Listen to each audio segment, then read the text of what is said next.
بسم الله الرحمن الرحيم نحمده ونصلي على رسول الكريم أما بعد فأعوذ بالله من الشيطان الرجيم رب اشرح لي صدري ويسر لي أمري واحلل عقدة من لساني يفقهوا قولي. آج ہم پارٹ 6 کا ریویو کریں گے انشاءاللہ. أعوذ بالله من الشيطان الرجيم بسم الله الرحمن الرحيم لا يحب الله الجهر بالسوء من القول إلا من ظلم وكان الله سميعا عليما إن تبدوا خيرا أو تخفوه أو تعفوا عن سوء فإن الله كان عفوا قديرا. جزاک اللہ خیر. لا يحب الله الجهر بالسوء من القول الا من ظلم. نہیں پسند کرتا اللہ آواز بلند کرنا ساتھ بری بات کے مگر جس پر ظلم کیا گیا ہو. اور ہے اللہ خوب سننے والا خوب جاننے والا. اگر تم ظاہر کرو کوئی نیکی یا تم چھپاؤ اسے یا تم درگزر کرو کسی برائی سے تو بے شک اللہ ہے بہت اعلیٰ بہت قدرت والا. اب کیا بات کی جا رہی ہے یہاں پہ کہ اللہ تعالیٰ کو یہ بات پسند نہیں کہ اونچی آواز میں بات کی جائے. کسی سے اونچی آواز میں بات کریں اللہ کو یہ بات پسند نہیں ہے. سریعام کوئی بری بات کی جائے گالی دی جائے کسی کو تانا دیا جائے یہ سب چیزیں ناپسند ہے اللہ کو. مگر کون کر سکتا ہے جو مظلوم ہو. مظلوم ہے کوئی اگر ظلم کے خلاف آواز اٹھا سکتا ہے. لڑائی جھگڑا کرنا کسی بھی طرح مسلمان کے لیے اجازت نہیں ہے اس کی. اور یہ بھی جائز نہیں کسی کی ایک دوسرے غیبت کرے یا شور و بدتمیزی کرے کسی کے گھر جا کے مگر سوائے اس کے جس پر ظلم کیا گیا ہو اور وہ خود بدلہ نہ لے سکتا ہو تو پھر وہ کیا کر سکتا ہے دوسروں سے شکایت کر سکتا ہے. وہ پھر غیبت نہیں ہوگی. اور اس کا ایک معنی یہ بھی کیا گیا کہ بالسوء من القول سے مطلب ہے بد دعا. تو کسی بھی صورت میں کسی کو بد دعا بھی نہیں دینی چاہیے. صرف مظلوم کے وہ بد دعا دے سکتا ہے مگر حد میں رہ کر. اور اللہ کیا ہے خوب سننے والا خوب جاننے والا. مطلب اللہ جانتا ہے کہ اس شخص پہ ظلم ہوا ہے یا نہیں ہوا یا وہ ویسے ہی شور مچا رہا ہے. تو اللہ بہتر جانتا ہے کہ ظلم ہے ہوا یا نہیں ہوا. اور دوسری بات ایک اور بات پھر کیا کہا جا رہا ہے کہ اگر تم ظاہر کرو کوئی نیکی یا تم چھپاؤ اسے یا تم درگزر کرو. یعنی کہ اگر کوئی نیکی کی ہے اس کو ظاہر کیا ہے یا چھپایا ہے یا پھر کوئی ظلم ہوا ہے اس کے باوجود اس نے معاف کر دیا ہے درگزر کر دیا ہے تو پھر اللہ کیا ہے اللہ بھی معاف کرنے والا اور قدرت رکھنے والا ہے. مطلب اللہ معاف کرنے کی قدرت رکھنے والا ہے. اگر آپ کسی کو معاف کرتے ہیں کوئی بھی طرح سے کسی نے آپ سے ظلم کیا آپ نے کہا میں نے اللہ کے لیے ظلم معاف کر دیا تو پھر اللہ تعالیٰ بھی آپ کو معاف کر دے گا. اللہ فرما رہا ہے کہ میں بھی معاف کر دوں گا. اگر تم میرے بندوں کو معاف کرو گے تو پھر میں بھی قدرت رکھتا ہوں میں بھی تمہیں معاف کر دوں گا. اور برائی کو بھلائی سے مٹانا ہے یہ زیادہ بہتر ہے. پہلا حکم کیا ہے رخصت کا. کیا رخصت ہے کہ جو مظلوم ہے وہ آواز بلند کر سکتا ہے. دوسرا حصہ جو ہے عزیمت مطلب کہ احسن کرنا احسن طریقے سے کرنا احسان کرنا محسنین کی صفات ہے کہ باوجود ظلم کے معاف کر دینا. اور اس سے اگلی آیت دیکھیے آیت نمبر 150 ان الذین یکفرون باللہ ورسلہ ویریدون ان یفرقوا بین اللہ ورسلہ. بے شک وہ لوگ جو کفر کرتے ہیں ساتھ اللہ کے اور اس کے رسولوں کے اور وہ چاہتے ہیں کہ وہ تفریق کریں درمیان اللہ کے اور اس کے رسولوں کے اور کہتے ہیں کہ ہم ایمان لائے بعض پر ہم کفر کرتے ہیں بعض کا اور وہ چاہتے ہیں کہ بنا لے درمیان اس کے کوئی راستہ. یعنی کہ وہ لوگ جو اللہ اور رسولوں سے کفر کرتے ہیں کس طرح کچھ رسولوں کو مانتے ہیں کچھ کو نہیں مانتے. پہلا کون ہے پہلے وہ ہے جو نہ اللہ کو مانے نہ رسولوں کو مانے ٹوٹلی کافر ہے. دوسرا وہ ہے اللہ اور رسولوں کے درمیان فرق کرے مطلب اللہ کو تو مانے لیکن کچھ رسولوں کو مانے کچھ کو نہ مانے. اور پھر دوسرا کیا ہے وہ لوگ جو یہ کہتے ہیں کہ ہمارے رسول افضل ہیں یا ہمارے پیغمبر افضل ہیں اور جو باقی پیغمبر ہے وہ افضل نہیں ہے. اس طرح کی بھی چیز نہیں کرنی چاہیے کیونکہ یہ کیوں کرتے ہیں اپنے آبا و اجداد کی تقلید کی بنا پر تعصب کرتے ہیں تو ایسا کرنا جائز نہیں ہے. پھر اولئک هم الکافرون حقا یہی لوگ ہیں جو حقیقی کافر ہیں اور تیار کر رکھا ہے ہم نے کافروں کے لیے عذاب رسوا کر دینے والا. کہ جو لوگ رسولوں میں تفریق کرتے ہیں اللہ پر ایمان نہیں لاتے رسول پر ایمان نہیں لاتے یا پھر ان کے درمیان فرق کرتے ہیں تو پھر ان کے لیے کیا ہے رسوا کن عذاب ہے. اب دوسرا گروپ کون سا ہے والذین آمنوا باللہ ورسلہ ولم یفرقوا بین احد منہم. اور وہ لوگ جو ایمان لائے اللہ پر اس کے رسولوں پر اور نہیں انہوں نے تفریق کے درمیان کسی ایک کے ان میں سے تو یہی لوگ ہیں ان قریب وہ دے گا انہیں اجر ان کے اور ہے اللہ بہت بخشنے والا نہایت رحم کرنے والا. کیوں پھر دوسرے ٹائپ کے لوگ ہیں جو لوگ ایمان لائے ہیں جو اللہ رسول میں فرق نہیں کرتے تو اللہ ایسے لوگوں کو بخش دے گا. اور ہمیں چاہیے کہ ہم اقرار کریں کہ یا اللہ ہم آپ کے سب رسولوں کو بلا تفریق مانتے ہیں جس طرح آپ نے ان کو فضیلت دی ہے اس طرح ہی ان کو مانتے ہیں. یہ بات تیسری بار شاید ریپیٹ ہو تیسری چوتھی بار ریپیٹ ہو رہی ہے اب جب سے ہم نے دورہ قرآن سٹارٹ کیا ہے. تو ہمارے لیے بہت زیادہ ایک سوچ کی بات ہے کہ ہمیں کسی بھی طرح کی بات کرنے سے پہلے اچھی طرح سے اس پہ تحقیق کرنی ہے بلکہ اس طرح کی بات کرنی ہی نہیں ہے. یہ ٹاپک ہی نہیں ہے ہمارا. کسی کا کیا درجہ کیا فضیلت ہے وہ اللہ بہتر جانتا ہے. ہم کوئی نہیں ہوتے کہ ہم بیٹھ کے یہ کریں گے اس طرح کی باتیں بھی کریں. ٹھیک ہے. اب اس کے بعد دیکھیے آیت 153 میں اہل یہود کے عجیب عجیب سوالوں کی بات کی جا رہی ہے. یسألوک اہل الکتاب ان تنزل علیہم، اور سوال کرتے ہیں آپ سے اہل کتاب کہ آپ اتار لائیں ان پر ایک کتاب آسمان سے. بس تحقیق انہوں نے سوال کیا تھا موسیٰ سے زیادہ بڑا اس سے. انہوں نے کہا تھا دکھا ہمیں اللہ سامنے، تو پکڑ لیا انہوں نے بجلی کی کڑک نے بوجہ ان کے ظلم کے. پھر انہوں نے بنا لیا بچوں کا معبود بعد اس کے جو آگے ان کے پاس واضح نشانیاں. بس درگزر کیا ہم نے اس سے اور دیا ہم نے موسیٰ کو غلبہ واضح. مطلب بنی اسرائیل جو اہل یہود تھے وہ نبی صلی اللہ علیہ وسلم کیا وہ کہتے تھے، ڈیمانڈ کیا تھی ان کی کہ آپ کتاب اتاریے آسمان سے. مطلب یہ تو قرآن پاک وحی کے تھرو نازل ہوا تھا نا. ان کا یہ مطالبہ تھا کہ پوری کی پوری کتاب آسمان سے اترے، آسمانی کتاب پوری کی پوری ویسے اتری کتاب کی صورت میں. اور پھر کیا کہتے تھے، پھر یہ بھی کہتے تھے کہ فلاں شخص پہ کتاب آپ پہ نہ اترے، ہمارا ایک شخص ہے فلاں، آپ اللہ سے دعا کریں کہ اس پہ وہ کتاب اترے.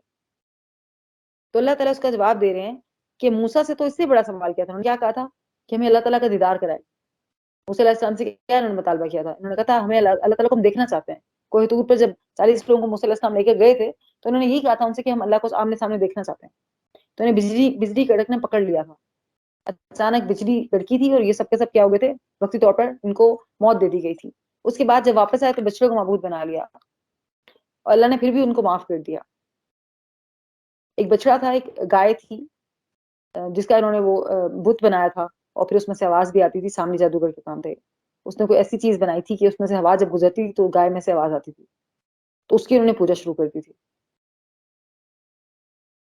اور پھر واضح نشانیاں بھی آ گئی ان کے پاس، تو رایت بھی آ گئی، سارے احکامات بھی آ گئی. تو انہوں نے کیا کیا، اس کے باوجود بھی اللہ کی نشانیوں سے انکار کیا تو اللہ نے معاف کر دیا تھا ان کو. اور پھر ورفعنا فوقهم الطور بميثاقهم وقلنا لهم ادخلوا الباب سجدا، اور اٹھایا ہم نے ان پر طور کو ان سے پختہ عہد لینے کے لیے. کہا ہم نے انہیں داخل ہو جائے دروازے میں سجدہ کرتے ہوئے، اور ہم نے کہا انہیں نہ تم زیادتی کرو ہفتے میں، اور لیا ہم نے ان سے عہد پکا.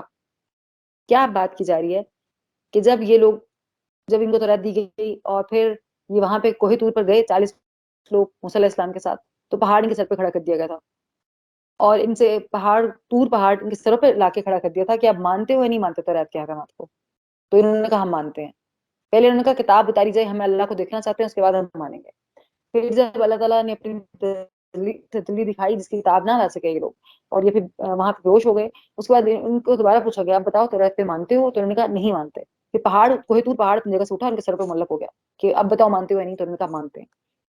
اور پھر اس کے بعد ان کو راستہ دیا اور پھر طور سینا میں ان کو پناہ دی جب فرعون سے نجات دلائی اللہ تعالیٰ نے ان کو. اس کے بعد اللہ نے کہا کہ اب تم داخل ہو جاؤ بیت المقدس میں سجدہ کرتے ہوئے. اور کیا کہتے داخل ہو حتتن، تو انہوں نے بدل دیا اس کو، تو جھکنے کی بجائے اکڑ گئے اور الفاظ بھی تبدیل کر دیے گئے. پھر ہفتے والوں سے کیا کہا گیا کہ مچھلی کا شکار نہ کرنا، مگر انہوں نے بھی کیا کیا، انہوں نے بھی زیادتی کی اس میں. ٹھیک ہے. اب اگلی بات میں دیکھیں فبما نقضهم ميثاقهم وكفرهم بآيات الله، بس وجہ توڑنے کی اپنے عہد کو ان کے کفر کے ساتھ اللہ کی آیات کے، اور قتل کرنے کے انبیاء کو بغیر حق کے، اور ان کے کہنے کے یہ دل ہمارے خلاف میں ہے، بلکہ اللہ نے مہر لگا دی ان پر، وجہ ان کے کفر کے پس نہیں وہ ایمان لاتے مگر بہت تھوڑا. اب انہوں نے کیونکہ سارے عہد جو اللہ سے کیے تھے سارے توڑ دیے تھے اور پھر کفر کیا تھا، اللہ کی آیات سے انکار کیا تھا اور انبیاء کو ناحق قتل کیا تھا. انبیاء کو قتل کیا تھا، یحییٰ علیہ السلام کو انہوں نے قتل کیا تھا، اور بھی بہت سارے انبیاء تھے جن کو ان لوگوں نے قتل کیا تھا بغیر حق کے. اور کیا کہا ہمارے دل غلافوں میں ہیں، ہمیں تمہاری بات سمجھ ہی نہیں آتی، ہمارے دل تو بہت پاکیزہ ہیں، ہمیں تمہاری کوئی بات سمجھ نہیں آتی. بلکہ اللہ کہہ رہا ہے کہ ان کے دل غلاف میں نہیں ہے، ان کے دلوں پر مہر لگا دی اللہ نے ان کے کفر کی وجہ سے، جس کی وجہ سے وہ ایمان نہیں لاتے. اور ان کا ایک اور سب سے بڑا جو گناہ تھا وہ کیا تھا، وَبِكُفْرِهِمْ وَقَوْلِهِمْ عَلَى مَرْيَمَ بُهْتَانًا عَظِيمًا، اور بوجہ ان کے کفر کے ان کے کہنے کے اوپر مریم علیہ السلام کے بہتان بہت بڑا. تو انہوں نے کیا کیا تھا، عیسیٰ علیہ السلام کا نبی ہونے سے انکار کیا تھا اور مریم علیہ السلام پہ بدکاری کا بہتان لگایا تھا، نعوذ باللہ. اور عیسیٰ علیہ السلام کو ولد الزنا کہا تھا، استغفر اللہ. حالانکہ مریم علیہ السلام کی پاکدامنی کی گواہی خود اللہ تعالیٰ نے دی تھی. تو یہاں بنی اسرائیل کے جرائم کی لسٹ بیان کی جا رہی ہے کہ یہ کام انہوں نے کیا. اور انہوں نے کیا کیا، اگلی آیت میں دیکھیے 157 میں، وَقَوْلِهِمْ إِنَّا قَتَلْنَا الْمَسِيحَ عِيسَى ابْنَ مَرْيَمَ رسول اللہ، ان کے کہنے کہ بے شک ہم نے قتل کیا مسیح عیسیٰ ابن مریم کو جو رسول تھا اللہ کا، حالانکہ نہیں انہوں نے قتل کیا اسے اور نہیں انہوں نے صلیب چڑھایا اسے، لیکن مشتبہ کر دیا گیا ان کے لیے. اور بے شک وہ جنہوں نے اختلاف کیا اس میں البتہ شک میں ہے، اس میں نہیں ان کے لیے اس کا کوئی علم مگر پیروی کرنا گمان کی، اور نہیں انہوں نے قتل کیا اسے یقینی طور پر. اور پھر انہوں نے کیا کہا کہ ہم نے عیسیٰ ابن مریم کو قتل کیا. مطلب ایک تو انہوں نے ان کی عیسیٰ علیہ السلام کی جو ہے قتل کی سازش کی. پھر انہوں نے کیا کہا بعد میں، انہوں نے ڈائی جگہ کہ ہم نے ان کو قتل کیا ہے. اور جو پھر تنزن ہے کہ جو اللہ کا رسول کہتا تھا خود کو، تو ہم نے اس کو قتل کر دیا. مطلب خود کو اللہ کا رسول کہتا تھا لیکن ہم نے اس کو قتل کر دیا. باقاعدہ حقارت تنز سے اس بات کا اقرار کیا کہ ہم نے قتل کیا. یہ ڈٹائی اور دلیل کی انتہا تھی ان کی. اتنا بڑا گناہ کا ارادہ کیا، اور پھر دوبارہ دیکھیے کتنی ڈٹائی سے اس پر اصرار کر رہے ہیں کہ ہم نے کیا ہے. دیکھیے ضد اور اناد بیسیکلی دو ایسی بری چیزیں ہیں جن کی وجہ سے انسان جو ہے گناہ پر ضد ہو جاتا ہے. تو اللہ تعالیٰ کے دعوے کو باطل قرار دے رہے ہیں کہ انہوں نے عیسیٰ علیہ السلام کو صلیب پر نہیں چڑھایا، بلکہ اسے شبہ پیدا کر دیا گیا. وہ یہ تھا کہ یہ جو اہل یہود تھے انہوں نے کیا کیا، عیسیٰ علیہ السلام پر بادشاہ کی عدالت میں مقدمہ درج کیا. بادشاہ ستارہ پرست تھا اس وقت کا. اس نے حکم دیا کہ عیسیٰ علیہ السلام کے سر پہ کانٹوں کا تاج رکھو اور سولی پر چڑھاؤ. بادشاہ کا نائب جو ہے اس نے فوری ایکشن لیا، یہود کی جماعت کو ساتھ لیا اور عیسیٰ علیہ السلام کے گھر کا محاصرہ کر لیا. پھر عیسیٰ علیہ السلام نے اپنے حواریوں سے پوچھا کہ کون ہے جو میری مشابہت اختیار کرے، اور جنت میرے ساتھ گھر کی ضمانت ہے. اور پھر اس کے بعد یہودا جو ان کا ایک ساتھی تھا، اس نے کہا کہ میں آپ کی شفاعت اختیار کرتا ہوں. اور پھر چھت پھٹی اور عیسیٰ علیہ السلام کو اوپر اٹھا لیا گیا زندہ بالکل اسی حالت میں. اور پھر جو پولیس تھی، جو اس وقت کے جو بھی ان کے ہوں گے سپاہی وغیرہ، انہوں نے اس سواری کو پکڑ لیا اور اس کو سولی پر چڑھا دیا. اس کی شکل تو عیسیٰ علیہ السلام سے ملتی تھی لیکن اس کی جسامت الگ تھی، اس لیے مشتبہ ہو گئے. انہوں نے کہا یہ کیا بات ہے، عیسیٰ علیہ السلام تو ایسے دکھتے نہیں تھے. تو یہ معاملہ ان پر مشتبہ کر دیا گیا.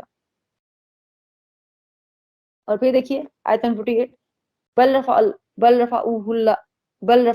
اللہ الیہ وکان اللہ عزیز حکیم، بلکہ اٹھا لیا اللہ نے اسے اپنی طرف، اور ہے اللہ زبردست اور حکمت والا. اللہ تعالیٰ بتا رہے ہیں کہ عیسیٰ علیہ السلام کو ایسے ہی اوپر اٹھا لیا گیا تھا. اللہ بہت زبردست اور حکمت والا ہے، اور نہیں ہے کتاب میں اس کا کوئی، مگر البتہ ضرور ہی مان لیا گیا اس پر پہلے اس کی موت کے، اور دن قیامت کے ہوگا ان پر گواہ. یعنی کہ یہودی لوگوں کو مرنے سے پہلے، شاید اب اس کے دو مطلب نکالے جا سکتے ہیں، یا تو مرنے سے پہلے ان کو پتہ چل جائے گا کہ عیسیٰ علیہ السلام کی کیا حقیقت ہے، موت سے پہلے دکھا دیا جائے گا اہل یہود کو. اور یا پھر یہ ہوگا کہ جب عیسیٰ علیہ السلام دوبارہ دنیا میں آئیں گے تو پھر اہل یہود کو پتہ چل جائے گا کہ عیسیٰ علیہ السلام جو ہے وہ ان کو قتل نہیں کیا گیا تھا بلکہ آسمان پہ اٹھا لیا گیا تھا. اور پھر قیامت کے دن عیسیٰ علیہ السلام اپنی ہی قوم کے خلاف گواہی دیں گے. بنی اسرائیل کس کی قوم تھی؟ عیسیٰ علیہ السلام انہی میں مبعوث ہوئے تھے. اہل یہود نہیں مبعوث ہوئے تھے جنہوں نے بعد میں خود کو نصارہ کہنا شروع کر دیا. جو عیسیٰ علیہ السلام کے ماننے والے تھے حواری، انہوں نے خود کو نصارہ کہنا شروع کر دیا، اور جو موسیٰ علیہ السلام کے ماننے والے تھے وہ بھی تک اہل یہود کہلاتے ہیں خود کو. اس کے بعد اب یہ انہوں نے کے سارے اب جرائم بتایا جا رہے ہیں، اب ان کی سزا کیا ہے. فَبِظُلْمٍ مِّنَ الَّذِينَ هَادُوا حَرَّمْنَا عَلَيْهِمْ طَيِّبَاتٍ أُحِلَّتْ لَهُمْ، بس بوجہ ظلم کے ان لوگوں کے جو یہودی بن گئے، حرام کر دی ہم نے ان پر پاکیزہ چیزیں جو حلال کی تھی ان کے لیے. اور کس وجہ سے تھا؟ اور بوجہ ان کے روکنے کے راستے سے اللہ کے اکثریت کو اللہ کے راستے سے روکنے کی وجہ سے ان پر کیا ہوا، اللہ نے ان پر پاکیزہ چیزیں جو حلال تھیں وہ حرام کر دی.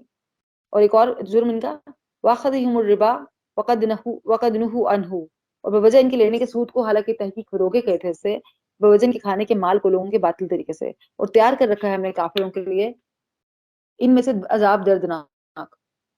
اب ان کے اور جرائم، مزید کیا جرائم ہے، انہوں نے جو سارے گناہ کیے، سود کھایا انہوں نے، حالانکہ سود سے ان کو روکا گیا تھا. ان کی کتاب توریت میں بھی سود کی ممانعت کی باقاعدہ آیات موجود ہیں. اور پھر لوگوں کا مال باطل طریقے سے کھانے کے، بغیر حق کے کس سے مال لینا، چھین لینا، دھوکے سے لینا، رشوت سے لینا، یا کسی بھی اور طریقے سے جو حق نہ ہو حق کے بغیر مال لے لینا. اس لیے ان پر کیا ہوا، ان کو دو سزائیں ملی. دنیا میں کیا سزا ملی ان کو، کہ جو پاکیزہ چیزیں تھیں ان پر حرام کر دی گئیں. اور آخرت میں کیا سزا ہے ان کے لیے، دردناک عذاب تیار کر رکھا ہے اللہ تعالیٰ نے ان لوگوں میں سے. لیکن ان میں سے بھی کچھ ہیں، کون ہے آپ؟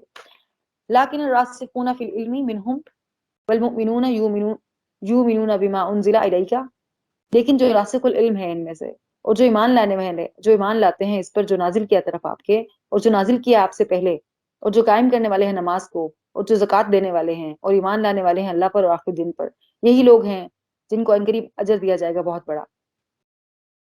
اب کیا بات ہے، انہی میں سے وہ لوگ ہیں جو راسخون العلم ہے، مطلب پکے ہیں. اب راسخ العلم کیا ہے؟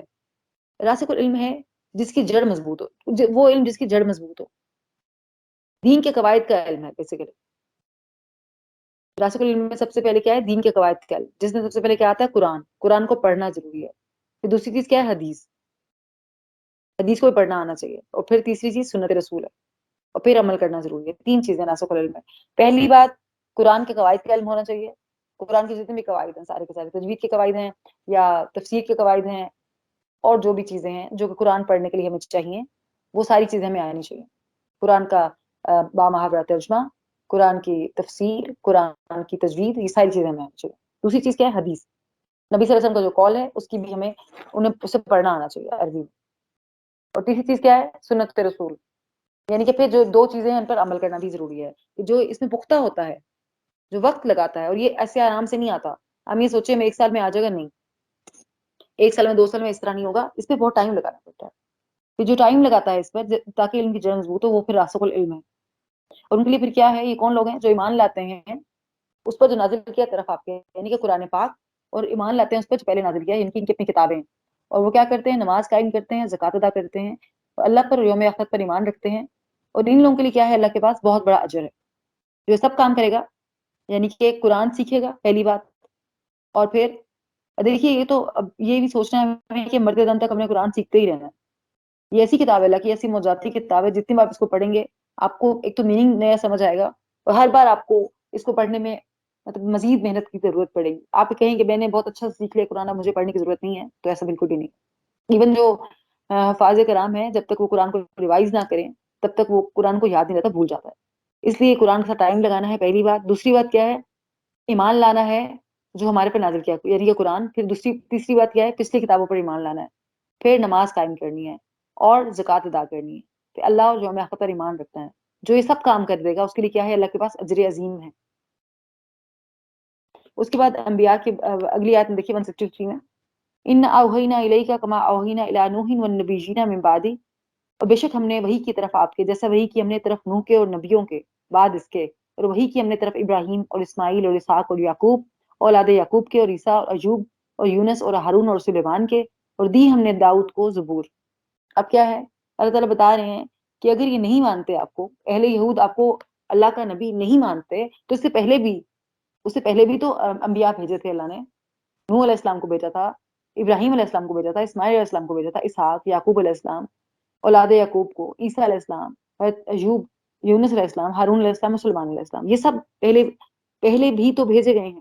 اب یہ بات یہ تھی کہ اہل یہود کیا اعتراض کرتے تھے کہ جی آپ صلی اللہ علیہ وسلم تو عرب سے ہیں، امیوں میں سے ہیں، تو آپ پر کس طرح وحی نازل ہو سکتی ہے؟ اس کا جواب دیا جا رہا ہے. اللہ کہہ رہا ہے کہ پہلے بھی تو میں نے انبیاء بھیجے، مختلف علاقوں میں بھیجے، اور وہ سب اپنی اپنی جو ہے تعلیمات لے کر آئے تھے. تو وہی بھیجنا تو اللہ کا کام ہے، اللہ جسے چاہے چن لے. یہ کوئی نئی بات تو نہیں ہے، اس سے پہلے بھی تو ان تمام انبیاء پہ وحی نازل ہوتی تھی. اور خصوصی طور پہ داؤد علیہ السلام پر زبور بھیجی گئی. اب زبور کیا تھی؟ زبور کی باقاعدہ اس طرح کے احکامات نہیں تھے. احکامات توریت میں ہی ہیں سارے. جو احکامات تھے، آرڈرز، وہ سارے توریت میں تھے. زبور جو ہے یہ ایک ایسی کتاب ہے، اس میں دعائیں اور تزکیہ نفس ہے. مطلب ایسی کتاب ہے جس میں دلوں کو نرم کرنے والی باتیں، لیگل احکامات نہیں ہیں، لیکن ایسی باتیں ہیں جس سے دلوں میں محبت پیدا ہوتی ہے اور اللہ تعالیٰ کی، اللہ کا قرب حاصل ہوتا ہے. اس طرح کی وہ کتاب تھی زبور، جو کتاب تھی اللہ تعالیٰ کی.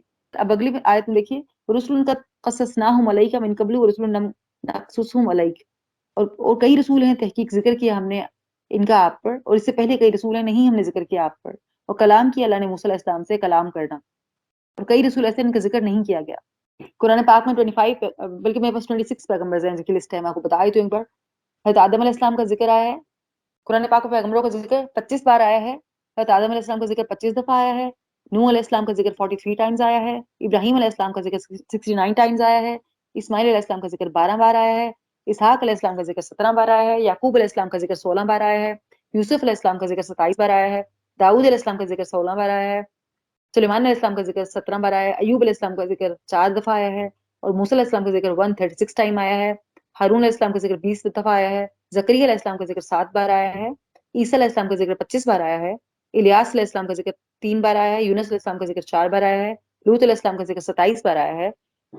ادریس کا ذکر آیا ہے 2 بار. صالح علیہ السلام کا ذکر 9 بار. شعیب علیہ السلام کا ذکر 11 دفعہ. ہود علیہ السلام کا ذکر 7 بار. یحییٰ علیہ السلام کا ذکر 5 بار. ہمارے پیارے نبی حضرت محمد صلی اللہ علیہ وسلم کا ذکر 4 بار. حضرت ذوالکفل کا ذکر 2 بار. حضرت عزیر کا ذکر 1 بار. یہ ٹوٹل 25 پیغمبر ہیں جن کا ذکر قرآن پاک میں موجود ہے. اور پھر یہ ان کا موجود ہے ذکر. اور لیکن جو کچھ ایسے رسول بھی ہیں، کیونکہ ہم نے جو پڑھا ہے 1,24,000 انبیاء کے بارے میں جو ہم پڑھتے آئے ہیں، یا 1,14,000 انبیاء کے بارے میں، ان تمام کا ذکر موجود نہیں ہے. اللہ کی مصلحت ہے، کیونکہ کوئی ایسی بستی نہیں گزری جس میں رسول نہ بھیجا گیا ہو. اور نبی صلی اللہ علیہ وسلم جو ہے آخری نبی ہیں، اور اس کے بعد جو ان کا پیغام پہنچانے کا کام تھا ان کی امت کو دے دیا گیا ہے۔ اور پھر رسولوں کی کیا ذمہ داری ہے؟ رسول مبشرین و منذرین، کہ رسول ہیں خوشخبری دینے والے اور ڈرانے والے، تاکہ نہ ہو لوگوں کے لیے اللہ پر کوئی حجت بعد رسولوں کے، اور اللہ بہت زبردست خوب حکمت والا ہے۔ اب کیا کہا جا رہا ہے، رسولوں کا کام کیا ہے کہ وہ لوگوں کو خوشخبری سناتے ہیں جنت کی اور ڈراتے ہیں کہ اگر اللہ کو نہیں مانو گے، ایمان نہیں لاؤ گے تو پھر کیا کیا ڈراوے ہیں۔ اور پھر یہ بعد میں یہ نہ کہیں قیامت کے دن ہم نے تو پتہ ہی نہیں تھا، ہم تک تو پیغام کوئی لایا ہی نہیں تھا، تو اللہ نے رسولوں کو بھیج کر کیا کر دی، حجت تمام کر دی لوگوں پر۔ آیت 167 دیکھیے، بے شک وہ جنہوں نے ان الذین کفروا وصدوا عن سبیل اللہ، بے شک وہ جنہوں نے کفر کیا، انہوں نے روکا اللہ کے راستے سے، تحقیق وہ گمراہ ہوئے، گمراہ ہونا دور کا، اور بے شک وہ جنہوں نے کفر کیا اور ظلم کیا، نہیں ہے اللہ کہ وہ بخش دے انہیں اور نہ وہ ہدایت دے گا انہیں راستے کی سوائے راستے کے جہنم کی، وہ ہمیشہ رہنے والے ہیں اس پہ ہمیشہ، اور ہے یہ بات اللہ پر بہت آسان۔ اب اللہ کہہ رہے ہیں جو بھی لوگ روکتے ہیں لوگوں کو اللہ کے راستے سے، روکتے ہیں، خود بھی گمراہ ہوتے ہیں، دوسروں کو بھی گمراہ کرتے ہیں، تو ایسے لوگوں کی کوئی بخشش نہیں ہے اللہ کے ہاں، اور ان کا راستہ صرف جہنم کا راستہ ہے۔ یہاں پہ اسپیسیفکلی اہل یہود کی علماء کی بات ہو رہی ہے، جنہوں نے نبی صلی اللہ علیہ وسلم کی سب نشانیاں دیکھ کر بھی انہوں نے ایمان نہیں لایا تھا، دوسروں کو بھی روکا تھا، کیونکہ اہل مکہ علم یہود کی طرف دیکھتے تھے، ان کے پاس کتاب تھی، مگر علماء اہل مکہ کو بھٹکاتے تھے، علم کے باوجود تکبر کی وجہ سے انہوں نے کیا کیا، لوگوں کو حق سے روکا، اور ان کو خود بھی روکے اور ان کو بھی روکا، تو ایسے لوگوں کے لیے کوئی بخشش نہیں ہے، ان کا راستہ صرف جہنم کا راستہ ہے، اور نہ ہی ہدایت پا سکیں گے۔ یا ایھا الناس قد جاءکم الرسول بالحق من ربکم فآمنوا خیر لکم، اے لوگوں تحقیق آ گئے تمہارے پاس رسول ساتھ حق کے تمہارے رب کی طرف سے، پس ایمان لے آؤ، بہتر ہے تمہارے لیے، اور اگر تم کفر کرو گے تو بے شک اللہ ہی کے لیے ہے جو کچھ زمین و آسمانوں میں ہے، اور ہے اللہ بہت علم والا، بہت حکمت والا۔ اب اللہ تعالیٰ کہہ رہے ہیں کہ تمہارے پاس اللہ کے نبی آ چکے ہیں، سب سے بات کی جا رہی ہے، تمام لوگوں سے، مسلمانوں سے بھی، یہود سے بھی، نصارہ سے بھی، اور کفار سے بھی، مشرکین سے بھی، بت پرستوں، سب سے بات کی جا رہی ہے کہ تمہارے پاس ایک رسول آ گئے اللہ کا پیغام لے کر، حق لے کر، حق کیا ہے؟ قرآن پاک لے کر آ گئے، تو ایمان لے آؤ تو بہتر ہے تمہارے لیے، اگر تو کفر کرو گے تو اللہ ہی کے لیے زمین و آسمان کی بات چاہتے، بھاگ کر کہاں جا سکتے ہو؟ کہیں نہیں جا سکتے نا، اللہ ہی ہے علم والا، حکمت والا، اللہ تمہیں پکڑ لے گا، تم کہاں بھاگ کے جا سکو گے۔ یا اہل الکتاب لا تغلوا فی دینکم ولا تقولوا علی اللہ الا الحق انما المسیح ابن مریم رسول اللہ وکلمتہ، اور اے اہل کتاب نہ تم غلو کرو اپنے دین میں، اور نہ تم کہو اللہ پر مگر حق، بے شک مسیح ابن مریم تو رسول ہے اللہ کا اور کلمہ ہے اس کا، اس نے ڈالا تھا اس کو طرف مریم کے، اور روح اس کی طرف سے، تو ایمان لے آؤ اللہ پر، اس کے رسولوں پر، نہ تم کہو کہ تین ہیں، بعض آ جاؤ، بہتر ہے تمہارے لیے، بے شک اللہ الہ ہے ایک ہی، پاک ہے وہ کہ ہو اس کے لیے کوئی اولاد، اسی کے لیے جو کچھ آسمانوں اور زمینوں میں ہے، اور کافی ہے اللہ کا ارسال۔ اب یہاں پہ کیا کہا جا رہا ہے؟ عیسیٰ علیہ السلام کے بارے میں جو دین میں غلو کی ممانعت ہے، پہلے تو ہم یہ دیکھتے ہیں دین میں غلو کیا ہوتا ہے، غلو ہوتا کیا ہے؟ غلو ہوتا ہے کسی بھی چیز کو حد سے بڑھا دینا، اس کے مقام سے بڑھا دینا، یہ جاننا ہمارے لیے بھی ضروری ہے کہ کہیں ہم بھی غلو نہ کریں اپنے دین میں، کسی بھی چیز کو اس کے مرتبے مقام سے ایگزیجریٹ کر دینا، مطلب اس کی حقیقت اللہ نے نہیں بتائی، اپنی طرف سے باتیں بنا کے اس کو بڑھا چڑھا کے بیان کر، اسے کہتے ہیں غلو کرنا۔ تو کیا کہا جا رہا ہے؟ اہل کتاب میں، یاد رکھیے گا، اہل کتاب میں مسلمان ہم بھی شامل ہیں، بے شک اسپیسیفک آیت جو ہے نصارہ کے بارے میں، عیسائیوں کے بارے میں، لیکن اہل کتاب میں ہم بھی شامل ہیں، تو تمام اہل کتاب کو کہا جا رہا ہے کہ دین میں غلو نہ کرو۔ اور پھر کیا کہا جا رہا ہے اسپیسیفکلی عیسائیوں کو، کہ تم یہ نہ کہو کہ عیسیٰ علیہ السلام جو ہیں وہ نعوذ باللہ اللہ کے بیٹے ہیں، اللہ پر وہ بات نہ کہو جو سچ نہیں ہے، کیونکہ عیسیٰ ابن مریم کیا ہیں؟ اللہ کے رسول ہیں، اللہ کا کلمہ کن ہے، جو اللہ کا کلمہ کن اللہ نے مریم علیہ السلام میں پھونکا، اور پھر اللہ کے حکم سے وہ ایک روح کی شکل میں، ایک انسان کی شکل میں پیدا ہو گئے، تو اللہ کا کلمہ کن ہے، اللہ کا معجزہ ہے جو ہم نے مریم میں ڈالا تھا، مریم علیہ السلام میں، اور ایک روح ہے وہ اللہ کی طرف سے، عیسیٰ علیہ السلام ایک روح ہے، اللہ کا کلمہ کن سے پیدا ہوئے ہیں، جس طرح اللہ کے کلمہ کن سے آدم علیہ السلام وجود میں آئے تھے، ویسے ہی عیسیٰ علیہ السلام جو ہیں وہ اللہ کے کلمہ کن سے وجود میں آئے تھے۔ اور پھر ان سے کہا جا رہا ہے کہ نہ کہو کہ تین ہیں، کیوں یہ کیا کہتے تھے؟ نعوذ باللہ کہتے تھے اللہ، مریم علیہ السلام اور عیسیٰ علیہ السلام تین الہ ہیں ان کے، نعوذ باللہ۔ اللہ کہہ رہے ہیں یہ نہ کہو، تین نہ کہو، بعض آجو تمہارے لیے بہتر ہے، اللہ تو ایک ہی الہ ہے، پاک ہے وہ کہ اس کی کوئی اولاد ہو، اسی کے لیے جو کچھ زمین و آسمان میں، اولاد کی ضرورت کس کو پڑتی ہے؟ اس کو جس کے لیے کسی کو سہارا چاہیے، جبکہ اللہ تو زمین و آسمان کا مالک ہے، اسے کیا ضرورت ہے اولاد کی؟ اسے تو ضرورت ہی نہیں کسی اولاد کی، وہ تو خود مالک ہے زمین و آسمان کا، اور اللہ کارساز کافی ہے۔ اور ہرگز نہیں یار محسوس کرے گا مسیح کہ وہ ہو بندہ اللہ کا، اور نہ فرشتے مقرب، اور جو کوئی عار محسوس کرے اس کی عبادت سے اور تکبر کرے بس ان قریب وہ اکٹھا کرے گا انہیں اپنی طرف سب کے سب کو. اللہ تعالیٰ کہہ رہے ہیں اس طرح اسلام کو اللہ کا بندہ ہونے میں کوئی عار نہیں ہے. وہ خود کہتے تھے اور کہتے ہیں کہ میں اللہ کا بندہ ہوں، اللہ کا رسول ہوں. اور جو فرشتے ہیں، مقرب فرشتے کون؟ جو اللہ کے عرش کو تھامے ہوئے ہیں، اللہ کے عرش کو تھامے ہوئے ہیں، وہ بھی عار یا غرور محسوس نہیں کرتے.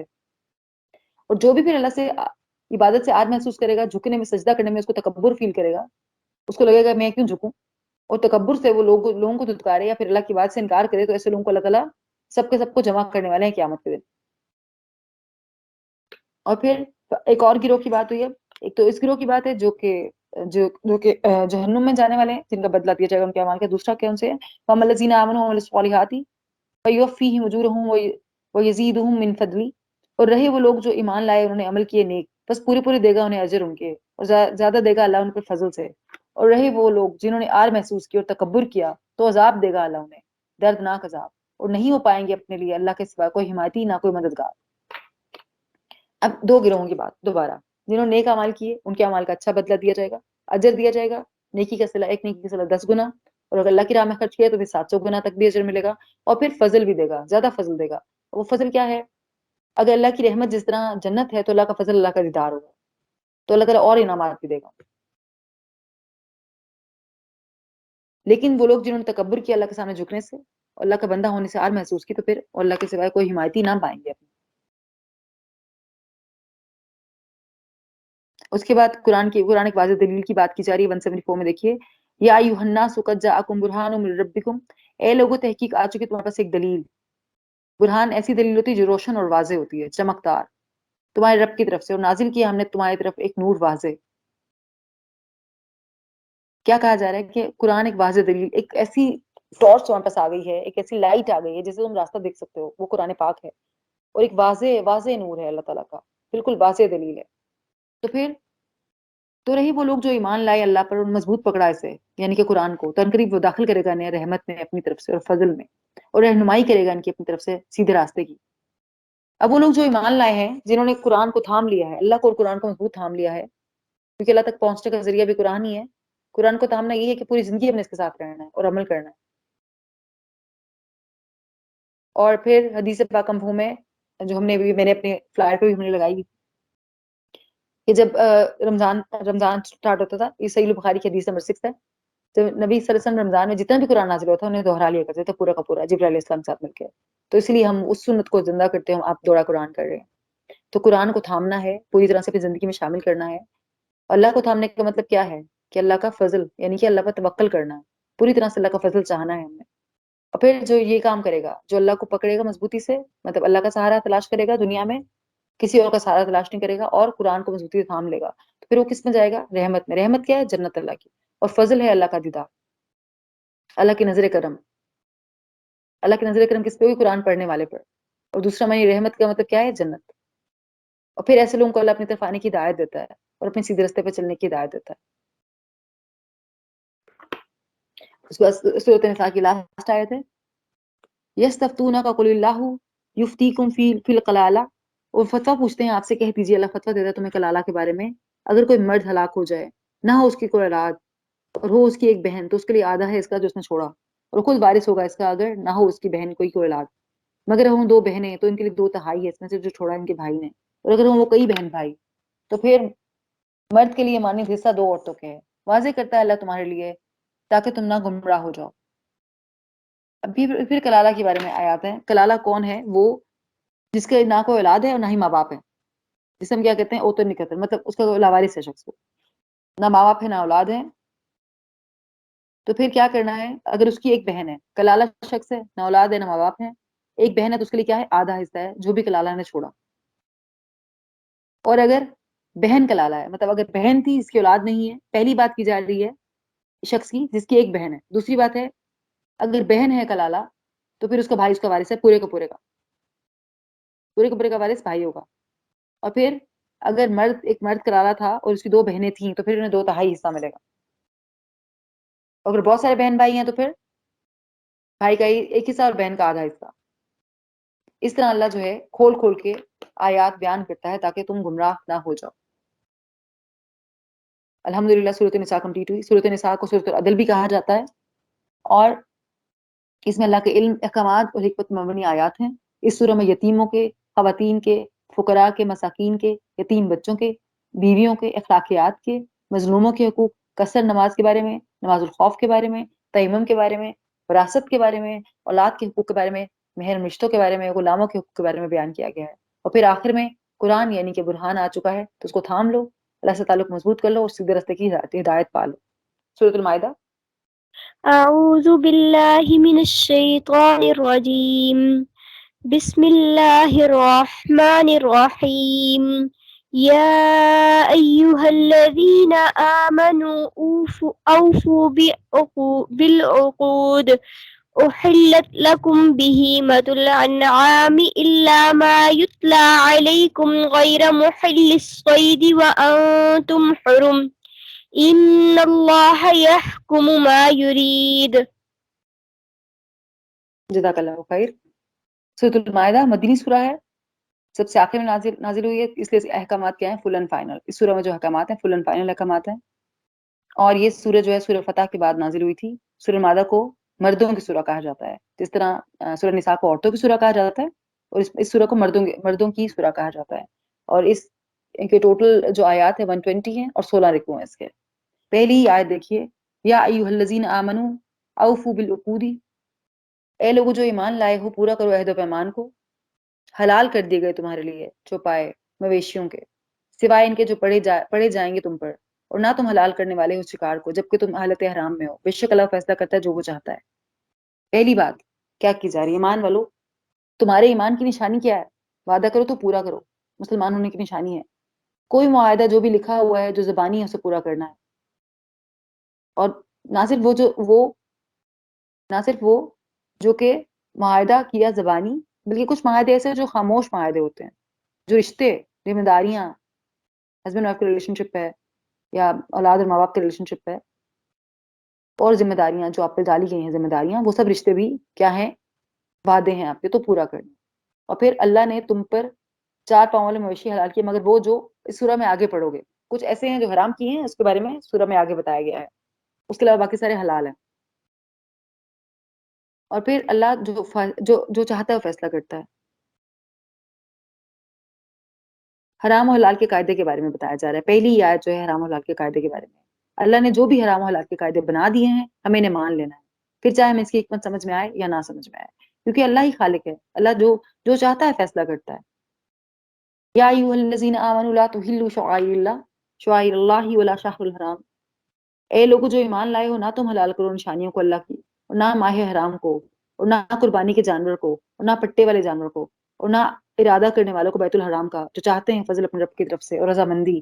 جب حلال ہو جاؤ تم تو شکار کرو، اور نہ آمادہ کرے تمہیں دشمنی کسی قوم کی کہ انہوں نے روکا تمہیں مسجد حرام سے کہ تم زیادتی کرو، اور تعاون کرو نیکی پر اور تقویٰ پر، اور نہ تم تعاون کرو گناہ پر اور زیادتی پر، اور ڈرو اللہ سے، بے شک اللہ سخت سزا دینے والا ہے۔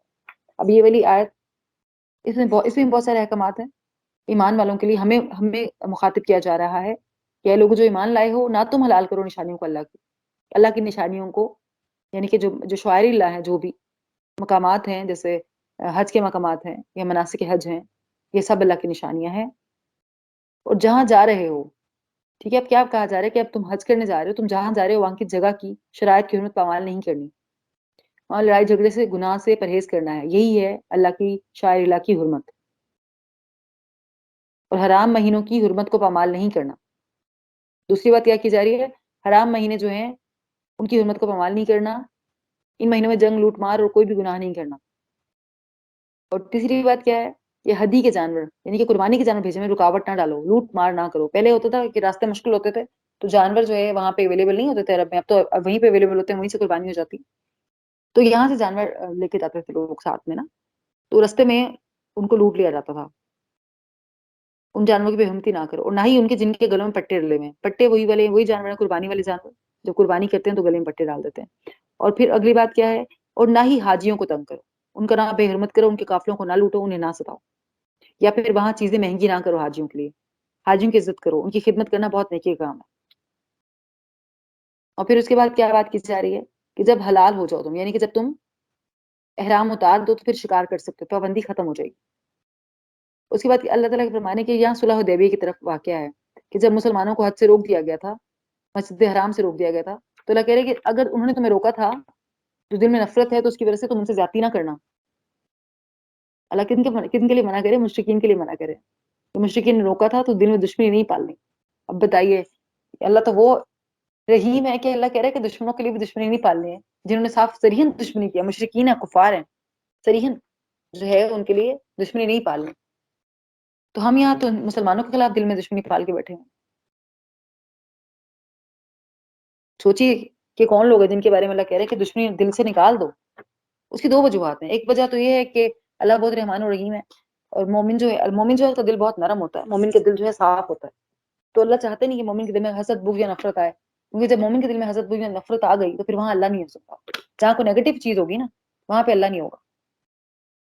ایک تو اس لیے منع کیا جا رہا ہے، اور دوسرا اس لیے منع کیا جا رہا ہے کہ پھر اگر مسلمان اس چیز میں پڑ گئے، دلوں میں نفرت پالنے سے کیا ہوتا ہے؟ اپنا ہی نقصان ہوتا ہے. اس لیے منع کیا جا رہا ہے. اور پھر کیا کہا جا رہا ہے کہ تعاون کرو نیکی پر، یعنی کہ اگر وہ لوگ کوئی نیکی کام کر رہے ہیں، چاہے وہ مشرک اور کافر بھی ہیں، تو بھی تم اس کے ساتھ تعاون کرو. کوئی اچھا کام کرے، کوئی آپ کو کہتا ہے کہ جی ہم نے چیریٹی کرنی ہے، چاہے وہ کرسچن ہے یا یہودی ہے، آپ کو کہتا ہے جی ہم نے چیریٹی کرنی ہے، اچھا کام کرنا ہے، تو آپ اس کو تعاون کر سکتے ہیں اس کے ساتھ. یہاں پہ یہ کہا جا رہا ہے. لیکن کوئی گناہ یا زیادتی کرو پھر تعاون نہ کرو، کیونکہ اللہ سے ڈرو، اللہ سخت سزا دینے والا ہے. اگر تم ایسا کرو گے تو پھر اللہ سخت سزا دینے والا ہے. اب آیت نمبر 3 بہت امپورٹنٹ آیت ہے. کیا کیا چیزیں حرام ہیں، حرمت کی کیا چیزیں ہیں. حرمت علیکم المیتۃ والدم ولحم الخنزیر، اور حرام کیا گیا تم پر مردار اور خون اور گوشت خنزیر کا، اور جو پکارا گیا ہو واسطے غیر اللہ کے، اور گلا گھٹ کر مرنے والی، اور چوٹ لگ کر مرنے والی، اور بلندی سے گر کر مرنے والی، اور سینگ لگ کر مرنے والی، اور جسے کھا جائے درندہ مگر جس کو ذبح کر لیا تم نے، اور جو ذبح کیا گیا آستانوں پر، اور یہ کہ تم قسمت معلوم کرو تیروں اور پانسوں کے ذریعے سے. یہ سب گناہ کے کام ہیں. آج کے دن مایوس ہو گئے وہ جنہوں نے کفر کیا تمہارے دین میں، تو نہ تم ڈرو ان سے، ڈرو مجھ سے. اور پھر وہ آیت کا وہ پورشن کہ یہ وہ آیت ہے، جب یہ آیت اتری تھی تو اہل یہود نے کہا تھا اگر ہم پہ یہ آیت اتری ہوتی تو ہم سب سے خوش نصیب سمجھتے خود کو. وہ کیا آیت ہے؟ الیوم اکملت لکم دینکم واتممت علیکم نعمتی، آج کے دن مکمل کر دیا میں نے تمہارے لیے تمہارا دین، اور تمام کر دی تم پر نعمت اپنی، اور پسند کر لیا میں نے تمہارے لیے اسلام کو بطور دین. تو جو کو مجبور کیا گیا ہو بھوک میں، نہیں مائل ہونے والا گناہ کی طرف، تو بے شک اللہ بہت بخشنے والا ہے، نہایت رحم کرنے والا. یہاں پہ کیا بتایا جا رہا ہے؟ کیا کیا چیزیں حرام ہیں، مارک کر لیجیے ان کو. پہلی چیز ہے مردار، دوسری کیا چیز ہے؟ بہتا ہوا خون. یہاں پہ وہ خون نہیں ہے جو گوشت کا لگا ہوا ہے، وہ خون حرام نہیں ہے، لیکن جو بہتا ہوا خون ہے، جیسے جانور ذبح کیا اس کے گلے سے خون نکل رہا ہے، وہ خون حرام ہے. اور خنزیر کا گوشت حرام ہے، اور وہ جس پہ اللہ غیر اللہ کا نام لیا گیا ہو، ہر وہ چیز جس پر غیر اللہ کا نام لیا گیا ہو، کوئی بھی چیز، جب وہ کتنی ہی بڑی ہستی کا نام کیوں نہ لے گا ہو، جب اس چیز پہ اللہ کا نام پہ خیرات نہیں ہے تو وہ حرام ہے. اور گلا گھٹ کر مرنے والا جانور، کوئی جانور ہے گلا گھٹ کے مر گیا، آپ نے ذبح نہیں کیا تھا، وہ بھی حرام ہے. سخت چوٹ لگ گئی وہ بھی حرام ہے. جو گر کر مر جائے جانور وہ بھی حرام ہے. سینگ لگ کر مر جائے وہ بھی حرام ہے، مگر وہ جسے فوراً ذبح کر لیا گیا، جیسے کہ فوراً آپ کچھ اس کو چوٹ لگی اور فوراً ذبح کر دیا آپ نے، ابھی وہ زندہ تھا اور آپ نے ذبح کر دیا تو پھر وہ حلال ہے. اور جو ذبح کیا جائے آستان پر، آستانوں پر جو ذبح کیا جاتے ہیں، دیکھیے اس زمانے میں کیا کرتے تھے اہل عرب، بتوں کے پاس جا کے، ان کے پاس جا کے بکریاں یا جو بھی جانور ہوتے تھے ذبح کیا کرتے تھے. آج ہم کیا کرتے ہیں؟ ہم بھی تو ایسے نہیں کرتے کہ وہ جو منتیں مرادیں حاکمانی ہوتی ہیں وہاں پہ جا کے جانور ذبح کرتے ہیں، یا وہاں جا کے منتیں چڑھاتے ہیں، اور وہاں جا کے کھانا بانٹتے ہیں، اس بزرگ کے نام کا بانٹتے ہیں، اللہ کے نام کا نہیں بانٹتے. اور پھر قسمت معلوم کرنا تیروں کے ذریعے سے، یہ کیا چیز ہے؟ اچھا، ایک تو تیر یا 500 کے ذریعے سے، ایک تو وہ ہے جو ہم کرتے ہیں کہ جی کارڈ سے دیکھتے ہیں کہ جی ہماری قسمت کا حال، یا وہ سٹارز جو ہیں کہ سٹار سے قسمت کا حال معلوم کرنا، یہ سب چیزیں جو ہے گناہ کے کام نہیں کرنا. اہل عرب کیا کرتے تھے؟ اہل عرب کیا کرتے تھے؟ بت ان کے پاس ہوتے تھے جو بجلی بتوں کی پوجا کرتے تھے، 3 تیر رکھتے ہوتے تھے ان کے پاس، ٹھیک ہے. ایک پہ لکھا ہوتا تھا یس، ایک پہ لکھا ہوتا تھا نو، ایک پہ لکھا ہوتا تھا کچھ بھی نہیں لکھا ہوتا تھا. ایک پہ لکھا ہوتا تھا کر لو، دوسرے پہ لکھا تھا نہ کر لو، ایک خالی ہوتا تھا. تو پھر وہ کیا کرتے تھے؟ تیر پھینکتے تھے. اگر اس پہ لکھا ہوتا تھا کر لو تو وہ کام کر لیتے تھے، اس پہ نہیں لکھا ہوتا تھا وہ کام نہیں کرتے. جو خالی تھا وہ اپنی مرضی پہ چھوڑ دیتے، کرو یا نہ کرو. یہ سب چیزیں شگن لینا، یا پھر تیروں کے ذریعے سے، یا پھر ہم کسی بھی چیز سے کہیں کہ ہمیں پتہ چلے کہ قسمت کا حال، یہ سب کے سب گناہ کے کام ہے، یہ سب نہیں کرنا. اور اب آج کے دن کافر مایوس ہو گئے تم سے.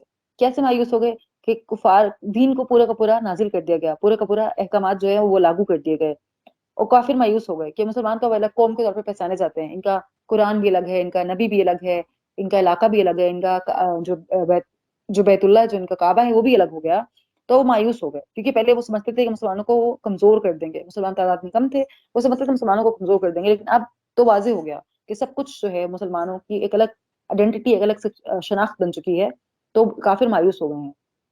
اب اللہ کہہ رہے کہ ان سے نہ ڈرو بلکہ مجھ سے ڈرو، کفار سے نہ ڈرو، مجھ سے ڈرو، لوگوں سے نہ ڈرو، سب کچھ اللہ کے ہاتھ میں ہے۔ اور اب یہاں سے جو پارٹ شروع ہوتا ہے اسے آخری آیت بھی کہا جاتا ہے، کہ خطبہ حجت الوداع کے موقع پر نبی صلی اللہ علیہ وسلم پہ یہ آیت نازل ہوئی تھی، اور یہ جب آیت نازل ہوئی تھی تو یہ آیت سن کر عمر رضی اللہ عنہ رونے لگے تھے، کیونکہ انہوں نے جان لیا، کیونکہ ان میں کافی حکمت تھی کہ اب دین مکمل ہو گیا تو نبی صلی اللہ علیہ وسلم کے وصال کا وقت قریب ہے۔ اس میں آیت میں کیا ہے کہ اللہ فرما رہا ہے کہ آج کے دن میں نے تمہارا دین تم پر مکمل کر دیا گیا ہے، مطلب دین تمام کر دیا گیا، اب دین میں جو چیزیں تھیں سب بتا دی، جو بھی نئی چیز بناؤ گے وہ تمہاری اپنی ایجاد ہوگی، قرآن کے ذریعے سے، سنت اور حدیث کے ذریعے سے دین میں نے مکمل کر دیا ہے تم پر، اس کے علاوہ کوئی نئی چیز جو ایجاد کرو گے تم بھی، دین جو بھی دین میں نئی چیز ایجاد کرو گے وہ تمہاری اپنی ایجاد کردہ ہوگی، اللہ نے دین مکمل کر دیا، اور پھر نعمت بھی تمام کر دی تم پر۔ کیسے نعمت تمام کر دی؟ کہ جو انبیاء کا سلسلہ تھا وہ ختم ہو گیا، اس کے بعد ہماری امت کو اتنا بڑا فریضہ دیا گیا انبیاء کا، جو ہم نے اللہ کا پیغام پہنچانا ہے، یہ اللہ کی نعمت ہے۔ اور دوسری نعمت کیا ہے؟ قرآن پاک اللہ کی نعمت ہے، اسلام اور قرآن یہ اللہ کی دو نعمتیں ہیں جو اللہ نے ہم پر تمام کر دی ہیں۔ اور پھر اللہ نے ہماری اسلام کو بطور دین چن لیا، لیکن جو کہ مجبور ہے یا بھوک میں ہو اور نہیں مائل، اب یہاں پہ بات ختم ہو گئی ہے، ایک آیت تھی یہاں پہ بات ختم ہو گئی، آج کے دن دین مکمل ہو گیا، نعمت تمام ہو گئی اور اسلام بطور دین پسند کر لیا۔ مطلب کیا کہا جا رہا ہے؟ تمہارا دین مکمل ہو چکا ہے، اس میں کوئی ایکسٹرا چیزیں تم اب ایڈ نہیں کر سکتے، تم پر اپنی نعمت تمام کر دی اللہ نے، اپنا پورا کا پورا جو ہدایت ہے وہ دے دی ہے تمہیں، اس کے بعد اور کوئی ہدایت نہیں ہے۔ تیسری کیا چیز ہے؟ اسلام ہی تمہارا دین ہے، اگر تم کوئی اور دین قبول بناؤ گے یا قبول کرو گے تو وہ ہرگز اللہ اس کو ایکسیپٹ نہیں کرے، تمہارے لیے دین اسلام ہی ہے، اب اسلام ہی رہے گا۔ اب اس وقت جو بھی کوئی آئے گا، چاہے وہ پرانی امتوں میں سے ہے، چاہے وہ ہماری امت میں سے ہے، چاہے وہ کوئی نبی بھی آئے، تو بھی ان کے لیے دین اسلام کو ماننا ضروری ہے۔ اب لاسٹ پورشن وہ ہے کہ جو چیزیں حرام کر دی گئی ان کے بارے میں یہ لاسٹ بات آ رہی ہے، کہ جو کو مجبور کر دیا گیا ہے بھوک میں، نہیں مائل ہونے والا گناہ کی طرف، تو بے شک اللہ بخشنے والا، نہایت رحم کرنے والا ہے۔ یعنی کہ اب یہ سب چیزیں ویسے تو حرام ہے جو ہم نے پیچھے پڑھی، کیا چیز؟ مردار، بہتا ہوا خون، خنزیر کا گوشت، وہ چیز پر غیر اللہ کا نام لیا گیا ہو، گلا گھٹ کے مرنے والا جانور، چوٹ لگ کے مرنے والا جانور، گر کے مرنے والا، سینگ لگ کے مرنے والا، اور آستانوں پہ ذبح ہونے والا، یا پھر جو بھی ایسی چیزیں ہیں جو حرام ہیں۔ لیکن اگر ان میں کوئی ایسا شخص ہے جس کے پاس جو بھوک سے مر رہا ہے، اس کو کوئی چیز اویلیبل نہیں ہے، تو پھر وہ ان حرام چیزوں میں سے کھا سکتا ہے، مگر اتنا جتنا زندہ رہنے کے لیے ضروری ہے، رغبت کے طور پہ نہیں کھا سکتا۔ صدق اللہ العظیم۔ ربنا تقبل منا انک انت السمیع العلیم وتب علینا انک انت التواب الرحیم۔